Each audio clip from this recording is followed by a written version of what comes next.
এক প্লেট গরম ভাতের সাথে যদি এরকম একটা ডিম অমলেট, ঘন ডাল আর কাঁকরোল ভর্তা থাকে তাহলে তো কোনো কথাই নেই। আসসালামু আলাইকুম সুপ্রিয় দর্শক, আশা করি সবাই খুব ভালো আছেন। আজকে পর্বে আপনাদের সাথে শেয়ার করব কাঁকরোল ভর্তা। তাহলে চলুন মূল রেসিপিতে চলে যাই। আমি এখানে 4টা কাঁকরোল সিদ্ধ করে নিয়েছি, সাথে 4টা আলু সিদ্ধ করে নিয়েছি।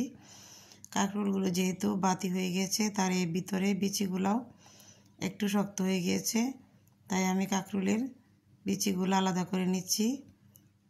চাইলে আপনারা এই কাঁকরোলের বিচিটা ব্লেন্ডারে ব্লেন্ড করে ভর্তা করে নিতে পারেন, এটাও খেতে বেশি মজা হয়।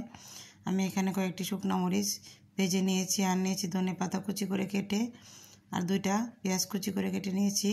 প্রথমে আমি শুকনো মরিচগুলি স্বাদ মতো লবণ দিয়ে একটু ম্যাশ করে নিব।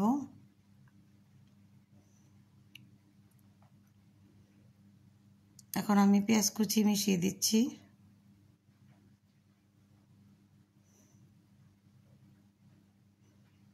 এখন আমি আলু আর কাঁকরোলগুলি ভালো করে ম্যাশ করে নিচ্ছি।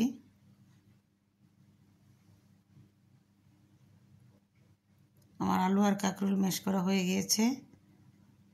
এখন আমি আগে থেকে যে শুকনো মরিচের ভর্তাটা করে রেখেছিলাম সেটা কাঁকরোলের সাথে আলুর সাথে ভালো করে মিশিয়ে দিচ্ছি।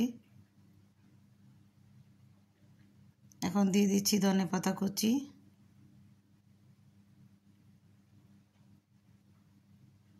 আর দিয়ে দিচ্ছি স্বাদ মতো সরিষার তেল। আমার কাঁকরোল ভর্তা রেডি হয়ে গিয়েছে। আপনারা চাইলে বাসায় ট্রাই করতে পারেন, আশা করি ভালো লাগবে। যদি ভালো লাগে তাহলে আমার চ্যানেলটি সাবস্ক্রাইব করবেন। আল্লাহ হাফিজ।